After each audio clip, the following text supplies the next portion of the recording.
இனிமே கண்ணை மூடிட்டு கடலை எண்ணெய் வாங்கலாம்.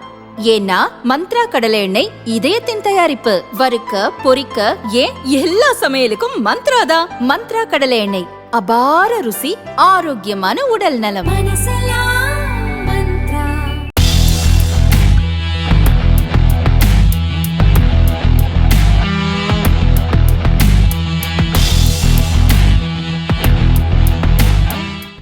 2012ஆம் ஆண்டை அடிப்படையாக கொண்டு தற்போது சில்லறை விலை பணவீக்கம் கணக்கிடப்பட்டு வருகிறது.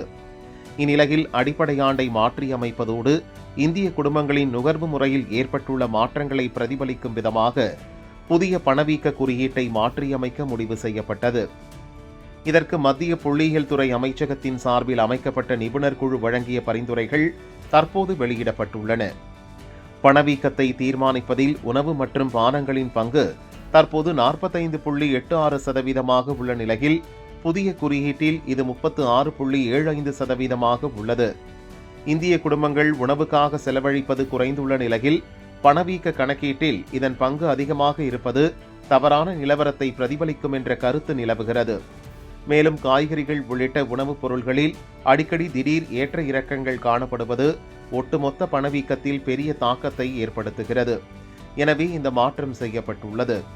கடந்த 2024ஆம் ஆண்டை அடிப்படையாக கொண்ட இந்த புதிய குறியீடு வரும் பிப்ரவரி முதல் நடைமுறைக்கு வருகிறது. அடுத்த மாதம் 12ஆம் தேதி வெளியிடப்படும் ஜனவரி மாதத்துக்கான சில்லறை விலை பணவீக்க தரவுகள் இதன் அடிப்படையிலேயே வெளியிடப்படும். பணவீக்க குறியீட்டில் தற்போது 299 பொருள்கள் உள்ளன. புதிய குறியீட்டில் 358 பொருள்கள் இடம்பெறும்.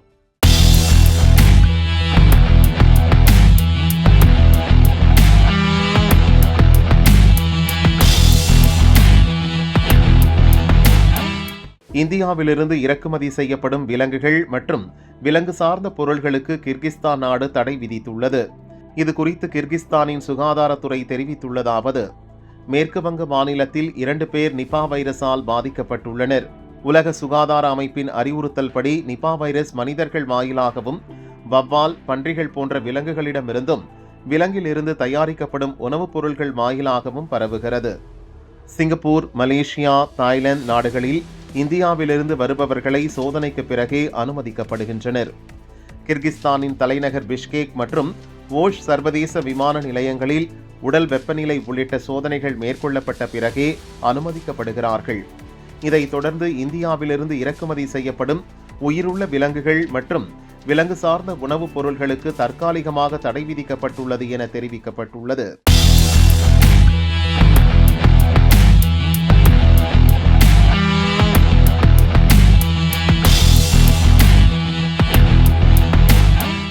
பெனிசிலின் மருந்து தயாரிக்க பயன்படுத்தப்படும் 3 மூலப்பொருள்கள் இறக்குமதிக்கு வெளிநாட்டு வர்த்தக இயக்குநரகம் கட்டுப்பாடுகளை விதித்துள்ளது. Penicillin G, potassium, 6-APA, amoxicillin trihydrate ஆகிய 3 மூலப்பொருள்களின் மதிப்பு கிலோ ஒன்றுக்கு முறையே 2216 ரூபாய்க்கும் 3405 ரூபாய்க்கும் 2733 ரூபாய்க்கும் குறைவாக இருந்தால் அதன் மீது குறைந்தபட்ச இறக்குமதி விலை விதிக்கப்படும். இந்த வரி விதிப்பு அடுத்த ஓராண்டுக்கு அமலில் இருக்கும் என தெரிவிக்கப்பட்டுள்ளது.